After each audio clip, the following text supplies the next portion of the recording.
नमस्ते। आप सभी से अनुरोध है कि कृपया हमारे चैनल को सब्सक्राइब करें। ऊपर दिख रहे यूआर को स्कैन करके हमें सपोर्ट कर सकते हैं। साथ में सब्सक्रिप्शन प्लान्स ज्वाइन करें। हमारे वीडियो को लाइक करें, शेयर भी करें। जिसका साथ उसका विकास। जी हाँ, पुराना नारा था सबका साथ सबका विकास, उसमें ऐड हो गया सबका विश्वास और बाद में सबका प्रयास। लेकिन धीरे धीरे जैसे जैसे पता चल रहा है कि भाई सबका विश्वास और सबका प्रयास तो हो नहीं रहा, सबका प्रयास तो बिल्कुल ही नहीं हो रहा, प्रयास तो कुछ ही लोगों का हो रहा है और विश्वास तो सबका जीता नहीं जा सकता, क्योंकि कुछ लोगों का विश्वास तो कहीं और है। उनके विश्वास के जो आयाम है वो भी कुछ और है और उनके विश्वास का जो स्थान है वो भी कुछ और है।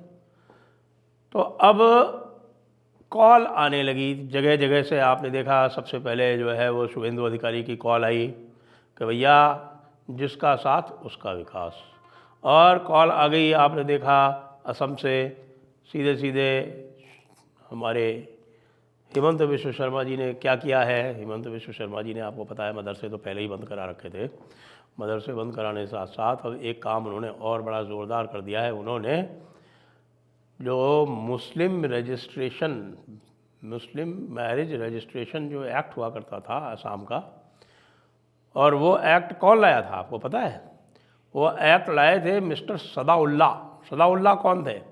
अब देखिए कि जब 1936-37 में इलेक्शन हुए थे प्रोविंशियल असेंबलीज के, तो उस समय गोपीनाथ बोरदोलोई जो थे, जी हाँ, लोकप्रिय गोपीनाथ बोरदोलोई, जिनके नाम से गुवाहाटी का एयरपोर्ट है, तो गोपीनाथ बोरदोलोई वहाँ के चीफ मिनिस्टर बने। बाद में गांधी जी ने और नेहरू जी ने अपनी बुद्धिमत्ता में अपनी सारी प्रोविंशियल जितनी भी सरकारें थीं उनसे रिज़ाइन करवा दिया 1939 में, जब द्वितीय विश्व युद्ध शुरू हुआ। कारण ये बताया गया कि भाई द्वितीय विश्व युद्ध में हमारी सहमति के बिना, यानी कांग्रेस की सहमति के बिना, जैसे कि कांग्रेस मैटर करती थी ब्रिटिशर्स के लिए, और हमारी सहमति के बिना हमको जो है आपने युद्ध में झोंक दिया। ये अलग बात है कि पीछे पीछे कोऑपरेट करते रहे, जिसके विरुद्ध झंडा उठाया था नेताजी सुभाष बोस ने, और वो कह रहे थे कि नहीं, हमें बिल्कुल नहीं कोऑपरेट करना चाहिए। इन्होंने सरकारें भी गंवा दी, कोऑपरेट भी करते थे। तो जब ये इन्होंने सरकारों का इस्तीफ़ा दिया तो उस समय वहाँ पर सादुल्ला जो था, वो मुस्लिम लीग का जो सेकंड लार्जेस्ट पार्टी थी, वो मुस्लिम लीग थी वहाँ पे, तो सादुल्ला जो था वो वहाँ पे बन गया प्रीमियर बोलते थे उसको, जिसको हम चीफ मिनिस्टर बोलते हैं उसको प्रीमियर बोलते थे।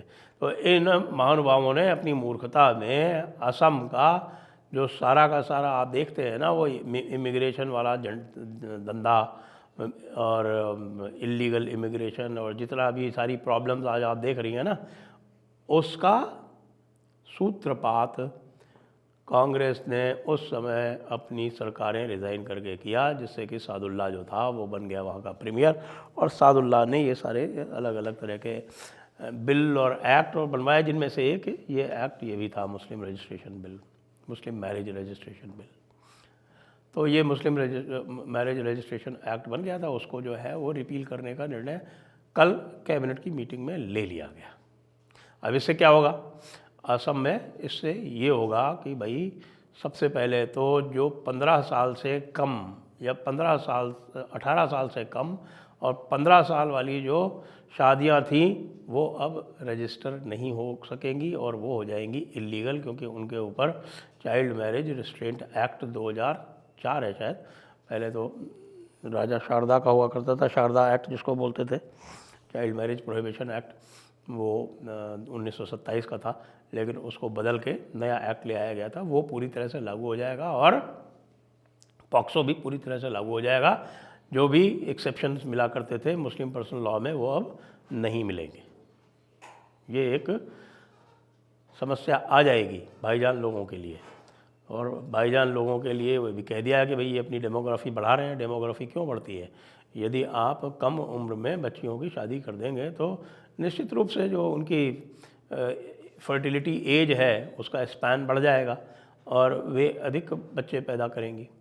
कोई बच्ची किसी की शादी 25 साल में होती है, बाकियों की 15 साल में होती है, तो 15 साल वाली जो है वो 1-2 बच्चे ज़्यादा ही पैदा करेंगी और इससे पूरा डेमोग्राफिक इम्बैलेंस होता है, जिसके बारे में हिमंत बिश्व शर्मा ने अभी कुछ ही दिन पहले बोला था।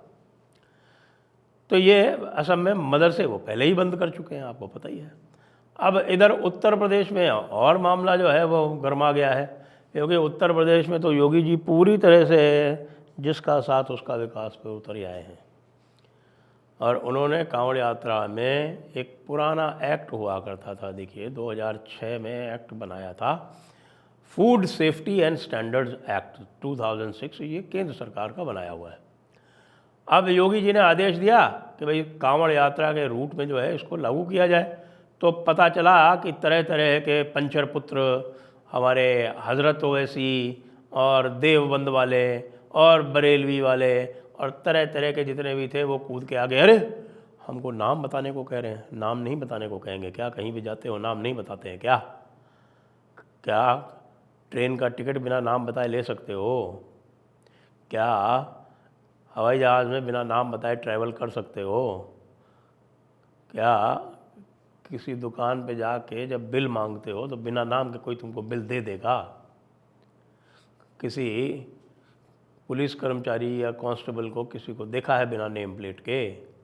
किसी रोडवेज़ के कर्मचारी को, रेलवेज़ के कर्मचारी को, एयरलाइंस के कर्मचारी को किसी को देखा है बिना नेम प्लेट के? क्यों लगाई जाती है नेम प्लेट? आइडेंटिफिकेशन किस लिए आवश्यक है? आइडेंटिफिकेशन इसलिए आवश्यक है क्योंकि कंज्यूमर जो भी है उसको पता होना चाहिए कि वो किसके साथ डील कर रहा है। यदि कोई कंज्यूमर की किसी भी प्रकार की समस्या आती है तो वो उसकी शिकायत कर सके।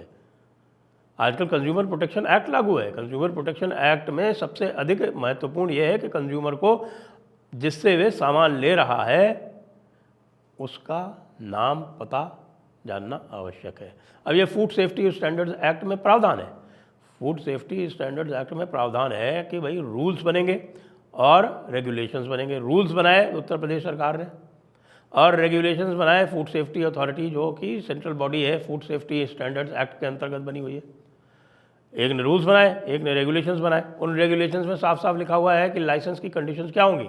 लाइसेंस की कंडीशंस में ये है कि भाई जिसको भी किसी शॉप का लाइसेंस मिलेगा वो एक प्रोमिनेंट स्थान पर अपने प्रोपराइटर का नाम और अपने जो शॉप में जो लोग काम करते हैं उनका नाम पूरी प्रोमिनेंटली डिस्प्ले करेगा। अब बात यह है कि लोगों की आदत पड़ जाती है ख़राब। लोगों ने देखा कि भाई इसके पीछे जो है किसी प्रकार का कोई दबाव तो आ नहीं रहा उसको इम्प्लीमेंट करने का, तो लोग भूल गए कि इस प्रकार का कोई रेगुलेशन हुआ करता था। अब योगी जी ने इसको आरंभ किया है। पहले तो आरंभ किया था मुजफ्फरनगर पुलिस ने आदेश दिए। मुजफ्फरनगर पुलिस के आदेश के बाद जब हल्ला गुल्ला किया लोगों ने, तो भाई योगी जी ने आज क्या किया पता है आपको? क्या किया? मुजफ्फरनगर पुलिस जो थी घबरा रही थी, सारण पुलिस घबरा रही थी और वो कुछ अपने अपने जो है एक्सप्लेनेशन दे रहे थे कि देखिए ये इसलिए किया गया है कि जिससे झगड़े नहीं हो आपस में।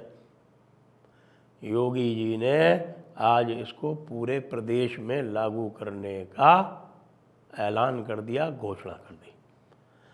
अब यह नियम जो है वो पूरे प्रदेश में पहले तो जो कांवड़ यात्रा के जो रास्ते पर जो है उस पर लागू किया जाएगा और मैंने और बाकी लोगों ने ये निवेदन किया है कि भाई ये तो कानून का हिस्सा है, ये तो फूड सेफ्टी स्टैंडर्ड्स एक्ट का हिस्सा है।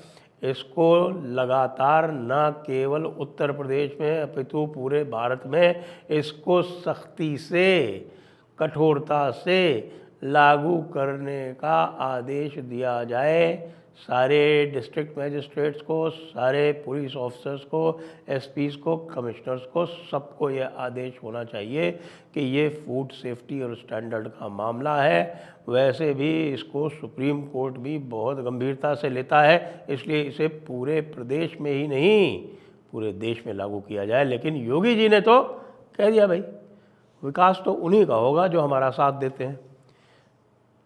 झूठ बोल के, पहचान छिपा के और आप संगम शुद्ध भोजनालय नहीं चला सकते। अभी अभी पता चला, हमने देखा कि एक संगम शुद्ध भोजनालय मुजफ्फरनगर रोड पे बहुत प्रोमिनेंट हुआ करता था, उसका नाम आज ही बदल के सलीम शुद्ध भोजनालय हो गया। अब सलीम शुद्ध भोजनालय वाले को समस्या है, वो बेचारा जो है वो ये भी दे रहा है। बेचारा तो क्या कहे, अभी तक तो चीटिंग कर रहा था। चीटिंग करने वाला बेचारा तो होता नहीं है, लेकिन वो हमारे लपड़ धोधों जो पत्रकार हैं और जो चैनल्स हैं उनको इंटरव्यू दे रहा है कि अब हमारा नुकसान हो जाएगा। क्यों नुकसान हो जाएगा भाई तुम्हारा? क्यों नुकसान हो जाएगा? तुम क्यों नहीं कह सकते कि भाई हम सलीम हैं, और उसके बाद फिर आपके ऊपर जो भी विश्वास करे कि आप शुद्धता से वैष्णव भोजन सबको दे सकते हैं तो उनको दीजिए। बीच में मुख्तार अब्बास नकवी कूद पड़े थे।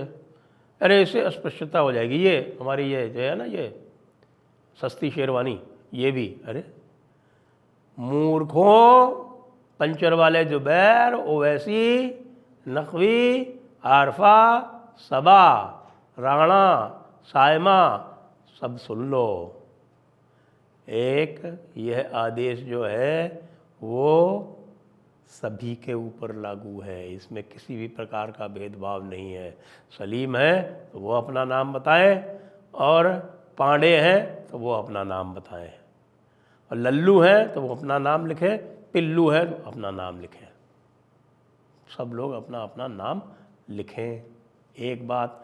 दूसरी बात, ये नाम लिखने और पता बताने का आदेश है, जाति बताने का आदेश नहीं है। मूर्खराज नमस्तुभ्यम गर्दभानाम प्रजापति। इसलिए हल्ला गुल्ला बंद करो, तमीज़ में आ जाओ। अब चारों तरफ जहाँ भी है, वैसे मुझे आशा है कि मोदी जी को इसके बारे में वक्तव्य देना चाहिए कि भाई जिसका साथ उसका विकास, ये तो होना ही चाहिए।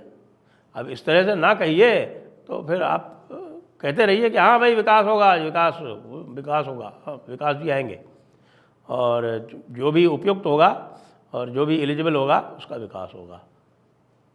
जो पहले फर्जीवाड़े कर लिए कि भैया 14% पॉपुलेशन और 34% जो है वो सारे के सारे जो मलाई है सरकारी वो कबाड़ लिए, अब कुछ तो उसमें रोक लगेगी। अभी तो और भी लगनी है, अभी तो यूनिट भी तय होनी है, अभी तो ये भी तय होना है कि एक यूनिट जो है वो बनेगी 5 लोगों की, और उसके एक यूनिट के ऊपर जो है कोई किसी तरह का कंसेशन नहीं मिलेगा। अभी ये भी आने वाला है, देखते जाओ। जिसका साथ उसका विकास। जय हिंद, जय भारत, वंदे मातरम।